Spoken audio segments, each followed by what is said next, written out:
This video will discuss the tibia and fibula in large animals, namely in equine and bovine. Hello everyone, this is Shireen Hafiz, and let's start with the horse tibia.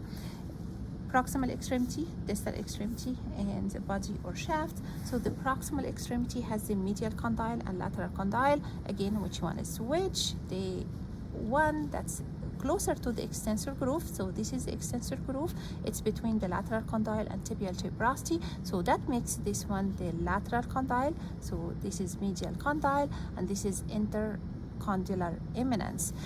On the caudal side, we have the popliteal notch, okay? And on the cranial side, we have tibial tuberosity, and this is the cranial border of the tibia.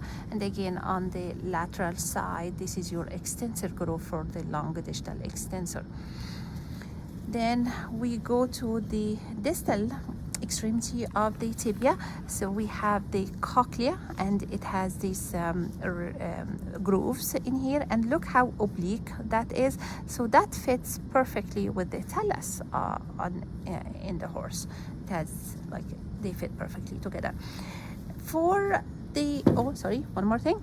So this is your medial malleolus. Again, the extensor groove was here, so that was the lateral side. We are on the medial side, so this is your medial malleolus. Now, fibula. So the fibula in the horse, here is the head of the fibula.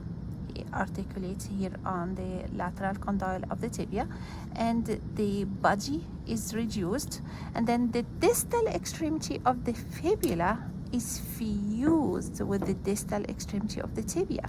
So this is your lateral malleolus in here. So lateral malleolus, medial malleolus, and here is cochlea. So the distal extremity of the fibula is fused with the tibia. So this is equine. Then we go to bovine. Very, very similar. Proximal extremity, here is lateral condyle, medial condyle, intercondylar eminence, and here is tibial tuberosity, cranial border of the tibia, extensor groove, popliteal notch, all similar. The difference is in the fibula and the distal extremity of the tibia. So the head of the fibula is fused with the tibia, the body is lacking, and then the distal extremity of the fibula is, or the lateral malleolus, is a separate bone. Do you see? This is the lateral malleolus, or we call it in this case os malleolaire. So the os malleolaire fits perfectly on the distal extremity of the tibia. So now the distal extremity of the tibia has cochlea. Here is the medial malleolus, and here is the lateral malleolus, or the os malleolaire. See you next video.